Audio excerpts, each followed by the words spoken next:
আসসালামু আলাইকুম। আমি আজকে আলোচনা করব আমাদের ফেসবুকে যে কন্টেন্ট মনিটাইজেশন, সেই কন্টেন্ট মনিটাইজেশনটা আমরা সকলেই পেতে চাই এবং কি কি ভুলের কারণে আমরা এই কন্টেন্ট মনিটাইজেশন পাবে না। ফেসবুক আমাদের কিছু রুলস দিয়েছে, ফেসবুক আমাদের কিছু আপডেট দিয়েছে। সেই আপডেট অনুযায়ী যদি আমরা ভিডিও মেক করি অথবা ভিডিও আপলোড করি, পোস্ট করি, আমাদের রিল আপলোড করি, আমরা লং ভিডিও আপলোড করি, তাহলে আমাদের কন্টেন্ট মনিটাইজেশন হবে। আর যদি আমরা এগুলো না মানি তাহলে আমাদের ফেসবুক আমাদের কন্টেন্ট মনিটাইজেশন দিবে না। সেই ভুলগুলো আমি আজকে প্রধান যে 5টি ভুল আছে সেই 5টি ভুলের কথা আমি আজকে বলবো। যে 5টি ভুল আমরা অত্যন্ত গুরুত্বপূর্ণ, যে 5টি ভুল আমরা করে থাকি সেই ভুলগুলো আমি আজকে বলবো। সেই ভুলগুলো হচ্ছে, আমরা যে ফেসবুকে যে ভিডিও আপলোড করি, আমাদের লং ভিডিও অথবা আমরা লং ভিডিও, আমরা তো রিল ভিডিও, অথবা আমাদের যে পোস্ট করি, আমরা যে কোনো পিকচার, যে কোনো কিছু আমরা পোস্ট করি, সেখানে আমরা একটা টাইটেল ব্যবহার করি। সেই টাইটেলটা ফেসবুক বলেছে যে ফেসবুক সেই টাইটেলটা অত্যন্ত ছোট হবে এবং শর্ট আকারে হবে। অনেক বড় একটা টাইটেল লিখলে সেটা ফেসবুক, এটা বড় একটা টাইটেল দিলে ফেসবুক এটা অ্যাকসেপ্ট করে না। ছোট্ট একটা টাইটেল, সংক্ষেপ একটা টাইটেল ব্যবহার করার জন্য, যেরকম আমি এখানে দেখাচ্ছি। আমি একটা ফেসবুকে যাইতেছি, পেজে যাইতেছি, পেজে যাওয়ার পর এখান থেকে যে কোনো একটা ভিডিও আমি এখান থেকে নিয়ে আসছি। এই ভিডিওটা এই ভিডিওটা আমি এখান থেকে, আমি ফেসবুকে যে কোনো একটা ভিডিও আমি এখান থেকে নিয়ে আসছি। এই যে একটা ভিডিও আছে, এই ভিডিওটা আমরা কি করব, আমরা এখান থেকে নেক্সট করব। নেক্সট করে এখানে যে আমরা এখানে ডিসক্রিপশন অথবা টাইটেল আমরা এখান থেকে লিখি, এখানে এই শর্ট একটা টাইটেল এখান থেকে দিতে হবে, কারণ অনেক বড় টাইটেল কেউ পড়ে না। এই জন্য ফেসবুক বলেছে যে শর্ট একটা টাইটেল এখানে দিয়ে দিতে হবে। ফেসবুকের নতুন আপডেট, এই জন্য ছোট্ট শর্ট একটা টাইটেল এখানে দিয়ে আমাদের ভিডিওটা এখানে শেয়ার করতে হবে। এরপর দ্বিতীয় যে স্টেপটা আছে সেটা হচ্ছে ট্যাগ। ঠিক আছে, আমরা যে ভিডিওতে আমরা হ্যাশট্যাগ ইউজ করি, সেই হ্যাশট্যাগ গুলো আমাদের হতে হবে অল্প, 4-5টা অথবা 7-8টা হতে হবে। এখানে অনেকগুলো হ্যাশট্যাগ দিলে এটা ফেসবুক মানবে না, ফেসবুক এটা মেনে নেবে না। এই জন্য ফেসবুকের রুলস অনুযায়ী, ফেসবুকের যে পলিসি আছে সেই পলিসি অনুযায়ী আমাদের অল্প কিছু হ্যাশট্যাগ এখানে ব্যবহার করতে হবে।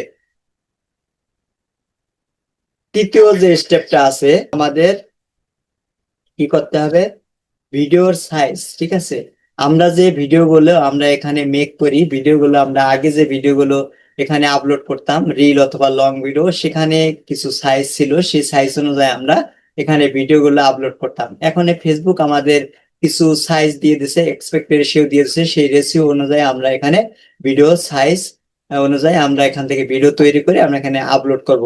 সেটা লং ভিডিও হোক অথবা রিল ভিডিও হোক, একই সাইজের ভিডিও এখানে মেক করতে হবে। মেক করে আমাদের এখানে আপলোড করতে হবে। ঠিক আছে, এখানে এখন কোন সাইজের ভিডিও আমাদের ফেসবুক দিয়ে দিচ্ছে সেটা আমি এখন দেখাচ্ছি। আমি এখন ফেসবুকে যে একটা পেজ যাইতেছে, পেজে যাই, এখানে লেখা আছে একটা ভিডিওতে আমি চলে আসলাম। ভিডিওতে আসার পর সি ইনসাইট অ্যাডস, এখানে ক্লিক করব। এখানে ক্লিক করার পর এখানে এই যে যে আছে, we did not direct any content issue. ঠিক আছে, এখানে যদি সাইজটা ঠিক না থাকতো তাহলে এখানে টিক মার্ক দেখাতো না, এখানে ক্রস চিহ্ন দেখাতো। এখানে ঠিকঠাক, ভিডিওতে ঠিকঠাক আছে, এই জন্য আমার এই ভিডিওটা করে টিক চিহ্ন দেখাচ্ছে। এখন আমি দেখাচ্ছি কোন সাইজের ভিডিও আমাদের মেক করতে বলছে ফেসবুক।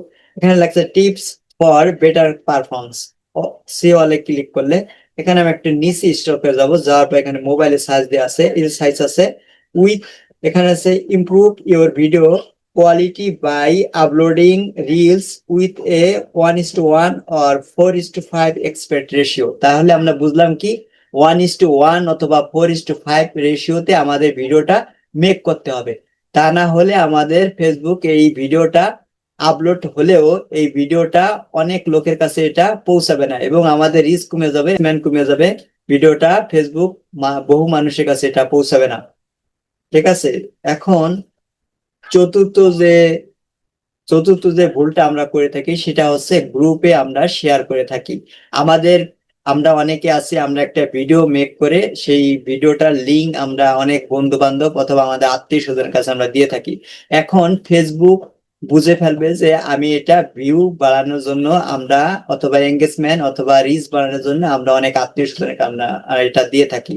তাহলে এটা যদি আমরা যদি কোনো লিঙ্ক আমাদের কোনো আত্মীয় স্বজন অথবা আমাদের ফ্রেন্ডের কাছে আমরা এটা দিয়ে থাকি, তাহলে এই ভিডিওটা কেউ এটা দেখবে না। আমরা অনেকে আছি সেই ভিডিওটা লিঙ্ক নিয়ে অনেক গ্রুপে আমরা এটা শেয়ার করে দিই।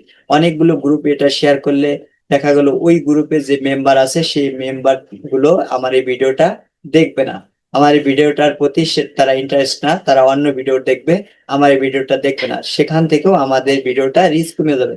এজন্য আমরা কি করব, আমরা এই গ্রুপে শেয়ার থেকে আমরা বিরত থাকব। তাহলে আমাদের মনিটাইজেশন পেতে আমাদের সহজ হবে।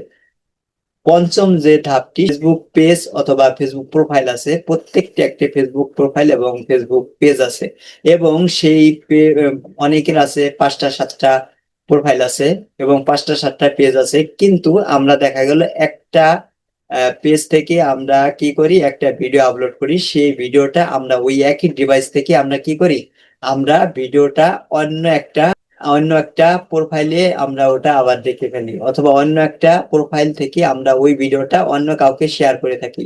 সেটা আমরা করব না। তাহলে আমাদের কি হবে, আমাদের ভিডিওটা, আমাদের রিস্ক কমে যাবে, সেখান থেকেও আমাদের পর্যায় মনিটরেশন পেতে আমাদের কঠিন হবে। সেজন্য আমরা এই ভুলগুলো আমরা করব না, এবং আমরা অন্য কোনো প্রোফাইলে যে আমাদের ভিডিওটার লিংক আমরা শেয়ার করব না, এবং অন্য কারো প্রোফাইলে যে আমরা কোনো খারাপ কোনো কমেন্টস করব না, এবং কোনো কিছু এটা আমরা ফলো ফলো চাবো না, ভিউ চাবো না। তাহলেই আমাদের প্রোফাইলটা, আমাদের রিচ বাড়বে, এবং সেগুলো যদি আমরা করি তাহলে আমাদের প্রোফাইলে রিচ কমে যাবে। 5টি ভুল যদি আমরা করি তাহলে আমাদের ফেসবুক আমাদের কন্টেন্ট মনিটাইজেশন দেবে না। ওকে, তাহলে আজকে এই পর্যন্তই। খোদা হাফেজ।